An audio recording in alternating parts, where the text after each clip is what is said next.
शेषाचल अवतार तारक तू देवा सुरवर मुनिवर भावे करीती जनसेवा कमला रमणा ससी अगणित गुण ठेवा कमलाक्षा मज रक्षुनी सत्वर वर द्यावा जय देव जय व्यंकटेशा केवळ करुणा सिंधू पुरविसी आशा जय देव जय देव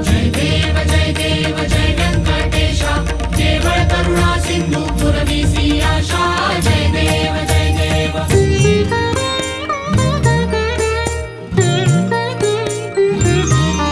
हे निज वैकुंठ म्हणून ध्यातो मी तू ते दाखविसी गुण कैसे सकळी कलोकाते देखुनी तुझे स्वरूप सुख अद्भुत होते ध्यातो तुझला श्रीपती दृढ मानस होते जय देव जय व्यंकटेशा केवळ करुणा सिंधू पुरविसी आशा जय देव जय देव जय देव